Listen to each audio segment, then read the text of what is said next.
और जिस वक्त में व्हाइट कॉलर टेररिज्म यानी कि सफेद पोस्ट जो आतंकवाद को लेकर देश भर में एक बहस छिड़ी हुई है, उसी कांग्रेस के सांसद इमरान मसूद ने अपने एक बयान से नए विवाद को जन्म दे दिया। दरअसल दिल्ली ब्लास्ट में 15 लोगों की जान लेने वाले डॉक्टर उमर को इमरान मसूद ने भटका हुआ युवा बोला है और अब उस बयान पर सियासी बखेड़ा खड़ा हो गया है।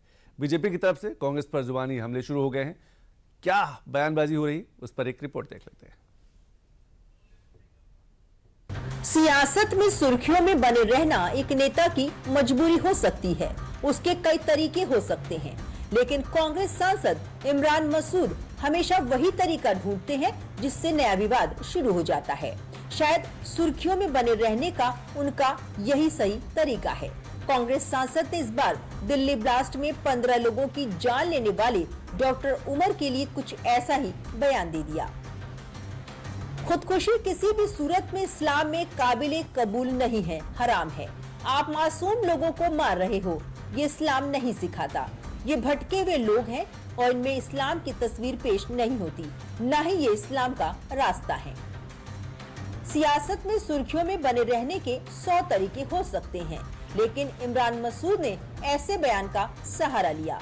इमरान मसूद का बयान दिल्ली ब्लास्ट में खुद को कार समेत उड़ाने वाली डॉक्टर उमर मोहम्मद नबी के एक वीडियो वायरल होने के बाद आया। उमर मोहम्मद ने वीडियो में शहादत को इस्लाम का हिस्सा बताया था और कांग्रेस सांसद ने उसे आतंकवादी की जगह भटका हुआ युवक करार दिया। कांग्रेस सांसद के इस बयान के बाद अब यूपी में नया सियासी बखेड़ा खड़ा हो गया है। हाँ, किसी भी जिहादी के बारे में, भटके हुए इंसान के बारे में निश्चित रूप में उसके प्रति कोई सहानुभूति नहीं होनी चाहिए। अगर इस प्रकार का बयान एक सांसद के द्वारा दिया गया है तो मैं समझता हूँ सकारात्मक सोच है, लेकिन कांग्रेस की सोच सकारात्मक नहीं है।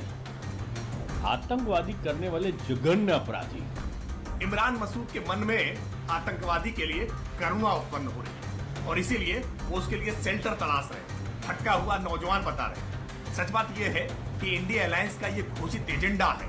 मजहबी तुष्टीकरण के लिए, वोट बैंक पॉलिटिक्स के लिए पहले भी वो आतंकियों के पक्ष में इस तरह के बयान देते रहे। उनके तमाम नेता इस बात के लिए कुख्यात हैं। स्वयं श्रीमती सोनिया जी की आंखों से आंसू नहीं रुक रहे थे बाटला हाउस एनकाउंटर में आतंकवादियों के मारे जाने के।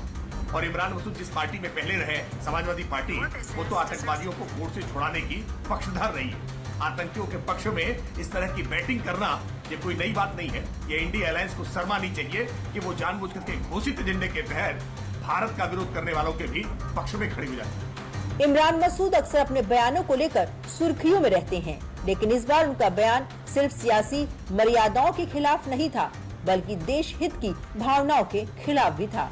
कांग्रेस सांसद इमरान मसूद ने एक आतंकवादी को भटका हुआ नेता बताया, तो बीजेपी नेता मोहसिन रजा ने मुस्लिम युवाओं को भटकाने का आरोप कांग्रेस पर मढ़ते हुए कांग्रेस के काले इतिहास की ताकीद भी कर दी। असल में ये जो भटके हुए लोग हैं ना, जो इस तरह के कृत्य कर रहे हैं, जिनके आतंकी संगठन तक जिन्होंने बनाए हिंदुस्तान में, उनको सबको भटकाने में सबसे बड़ा रोल कांग्रेस का ही है। और चूंकि कांग्रेस भी भटकी हुई है और ऐसे पढ़े लिखे लोगों को भटकाने का काम भी कांग्रेस ने ही किया है, तो वो गलत नहीं कह रहे हैं। और मैं उनसे पूछना चाहता हूं, कांग्रेस के लोगों से भी, जो इस तरह के बयान दे रहे हैं और देश में आतंकी घटनाओं पर आतंकियों के समर्थन में खड़े दिखाई देते हैं। हमेशा से कांग्रेस का ये चरित्र रहा है। Student Islamic movement of India किसने बनवाई थी और किसके दौर में ये बनी थी? ये कांग्रेस के दौर में बनी थी। और आप कह रहे हैं कि इस्लाम इसकी इजाजत नहीं देता और उस संगठन को हमारे देश में आतंकी संगठन डिक्लेयर करके बैन किया गया। तो ये सारा काम और सारी चीजें जो आप देख रहे हैं, ये कांग्रेस की ही देन है। इसीलिए कांग्रेस हमेशा जब भी कोई आतंकी घटना होती है, इस तरह की कोई भी घटना होती है, जो देश विरोधी या देश विरोधी गतिविधियों में शामिल लोग होते हैं, उनको क्लीन चिट देने का काम या उनके समर्थन में अगर खड़ी दिखाई देती है तो वो कांग्रेस ही खड़ी दिखाई। दिल्ली में हुए ब्लास्ट के बाद आतंकवादियों को लेकर दिए इमरान मसूद के इस बयान के बाद विवाद तो होना ही था, सो हुआ भी, लेकिन ये बवाल यहीं थमने वाला नहीं है। इमरान मसूद के इस बयान से पीछा छुड़ाना कांग्रेस के बाकी नेताओं के लिए भी मुश्किल साबित होने वाला है।